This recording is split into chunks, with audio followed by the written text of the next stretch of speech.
In digital Marathi, जनतेच्या हक्काचं व्यासपीठ। उल्हासनगर महानगरपालिका क्षेत्रातील धोकादायक इमारतींविरुद्ध पावसाळ्यापूर्वी पाहणी करून नियमानुसार कारवाई करण्यात येत असते। शहरात पावसाळ्यात इमारत कोसळून दुर्घटना होऊ नये यासाठी शहरातील ज्या इमारती सुखरूपदर्शनी धोकादायक दिसून येत आहेत अशा इमारतींची पाहणी करण्याचे आदेश प्रशासक तथा आयुक्त अजित शेख यांनी शहर अभियंता व सर्व सहाय्यक आयुक्त यांना दिले आहेत। सदर आदेशाच्या अनुषंगाने अतिरिक्त आयुक्त जमीर लेंगरेकर यांनी सर्व सहाय्यक आयुक्त व मुकादम यांची बैठक आयोजित केली होती। या सर्व बैठकीत सर्व सहाय्यक आयुक्तांना त्यांच्या कार्यक्षेत्रात ज्या इमारती सुखरूपदर्शनी धोकादायक आहेत तथापि महानगरपालिकेने घोषित केलेल्या यादीमध्ये नावं नाही अशा इमारतींची पाहणी करून यादी तयार करण्याचे आदेश दिलेले आहेत।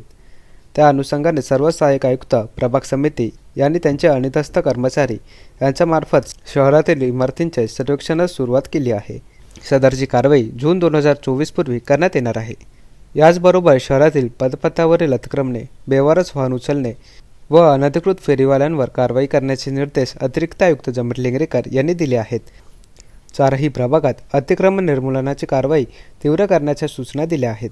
यावेळी सहाय्यक आयुक्त तथा प्रभागाधिकारी गणेश शिंपी, अनिल खतुरानी आणि मनीष शिवरे, दत्तात्रय जाधव व सर्व प्रभागातील मुकादम उपस्थित होते। उल्हासनगर महानगरपालिकेच्या वतीने माननीय आयुक्त अजित शेख यांच्या मार्गदर्शनाखाली उन्हाळ्यामध्ये आम्ही धोकादायक इमारतींचं सर्वेक्षण सुरू केलेलं आहे। महानगरपालिकेच्या हद्दीमध्ये आतापर्यंत गेल्या वर्षी 271 धोकादायक इमारती होत्या, त्याच्यामध्ये 5 या अति धोकादायक होत्या। उर्वरित सर्वच इमारतींना आम्ही तशा नोटीस यापूर्वी बजावलेल्या, त्यातल्या बहुतांश धोकादायक इमारती आम्ही निष्कासन केलेलं आहे आणि इतर इमारतींची दुरुस्ती करण्याबाबत स्ट्रक्चरल ऑडिटचा रिपोर्ट घेऊन तसं संबंधित मालक किंवा जे भोगवटादार आहेत त्यांना सूचना केलेल्या आहेत। यावर्षी देखील शहरामध्ये बांधकाम विभागाच्या अभियंत्यांच्या मार्फत शहराचं सर्वेक्षण सुरू आहे।